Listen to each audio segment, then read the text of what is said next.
Let's do this here.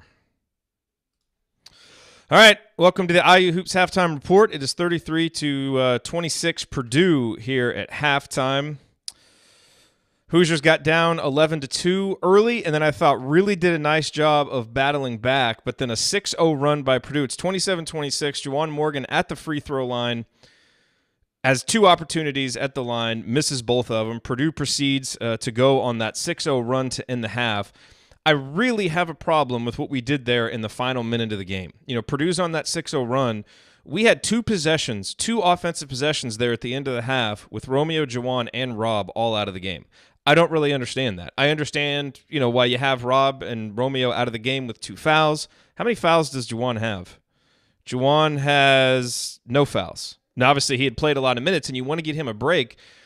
But why do you essentially waste 2 possessions without those guys in there, especially when you've just given up 6 straight points, and it'd be really nice to get a bucket going in to halftime? I just don't really understand that. I don't know why you don't have those guys in there. So, Al, got off a 3, and it was nice to see Duran get in there, and you trust him offensively, but I would have had someone in there. So really, really don't understand what the deal was there. The free throws there at the end of the half hurt. Juwan misses a couple. Justin misses one that obviously would have been helpful, and we're 1 of 5 from the line. Purdue, I believe, not perfect, but they're 6 of 7. So big difference in the game right there is the free throw shooting. And then, when Indiana hasn't turned the ball over, we've really done a nice job offensively. Obviously the high point of the half was when we went up. We went up 24-21. After that terrific stretch by Juwan, where I think he scored 6 straight points, had that huge block on Harms. He really took control of the game there. And then, Romeo came back in. I thought it was smart to get him back in there. He turns the ball over twice. One was just a really lazy pass to a cutting Devontae Green. Another one, it was kind of a bad pass to him, and he never really fully had the ball, but he kind of tried to dribble into traffic, lost it. So, that kind of killed momentum. So Indiana, really had their chances there and had some opportunities where they got some momentum, but, then just couldn't keep it. Turned it over, some unforced errors. I thought I would have loved to see how the rest of that half would have gone if Rob had not gotten in foul trouble. Indiana is 0. His plus minus is 0. I thought he really looked more like himself today, and I thought the offense just looked steadier with him handling the ball as opposed to when Romeo had the ball in his hands more and when Devontae had the ball in his hands more.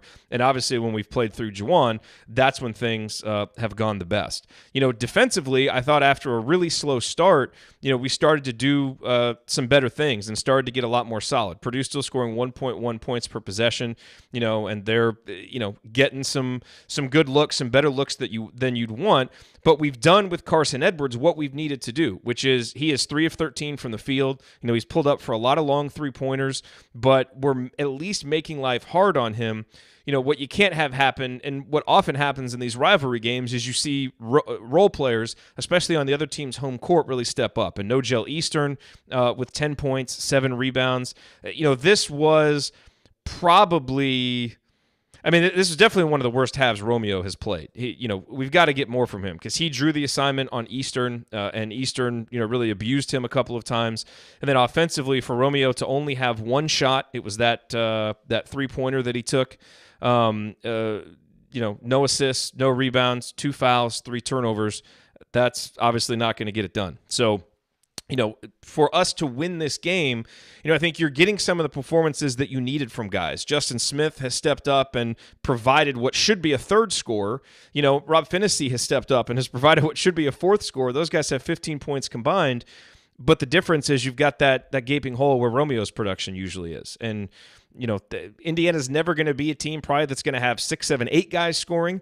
But if you can get 4 or 5 guys scoring in a game, you've got something, and they should have that. So hopefully whatever's going on with Romeo, he can kind of get himself back going there in the second half.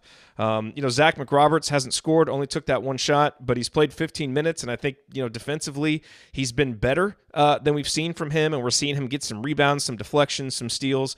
So a few more Zach McRoberts things, which has been nice to see. And it'll be interesting to see what else we can get out of Duran, Demezi, and Clifton. There was a little stretch there where Demezi and Clifton were playing.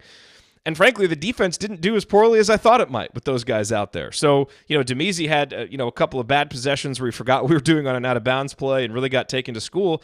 But then on another one, played some really good one-on-one defense. I think it was on Eastern. So, some good, some bad. I think overall, the team is, obviously came out with better effort, obviously came out more focused. And even after getting down early, they were able to make the plays and battle back. But really gave up some of that there at the end of the first half. I'm really disappointed with how that half ended because to me, a lot of it was, it's unforced errors. It's missing free throws. It's having what I think is a head-scratching lineup out there on the court. So, not a big fan of what happened there at the end of the first half. And it's tough to have a stretch like that in a game like this. I feel like for Indiana and where we are mentally the last 3 games, it would have been really nice to go into halftime with some positive momentum, but that didn't happen. So what we've got to do now is, look, for the most part this season, we have been a team that has really established itself well at the beginning of the second half. That has to happen.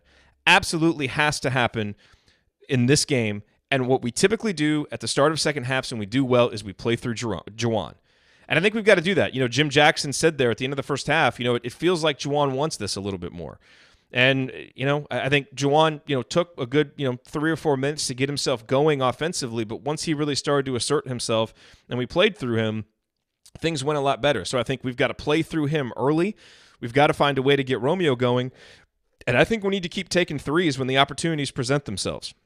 We are 3 for 11. And I know that that's not a very good percentage, 27.3%, but I think that's a good pace for shooting. I think we should take 22 three-pointers in this game. Smith obviously made his, Finney 1 for 3, Morgan 1 for 3. I think all 7 of those shots were good looks. Romeo's was a little bit of a long one, and Durham had to kind of force that one at the end.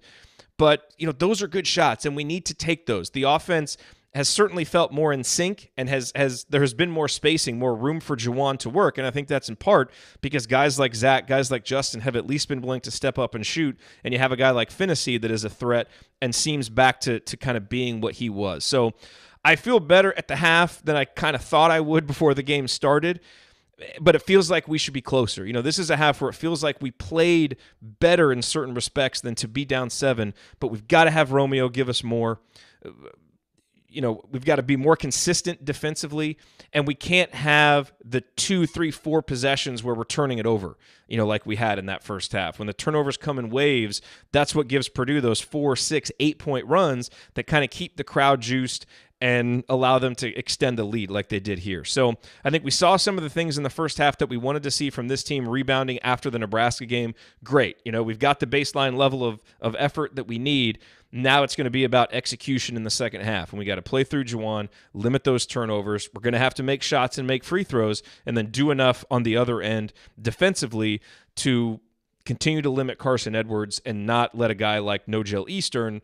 He can't get 10 more points in the second half. We've got to limit that. You want to make other guys beat you, but you can't let one guy go off like that. So anyway, encouraged about some things, disappointed about some things, but I think if we can come out and have a good start to the second half, I think we'll make this a 40-minute game.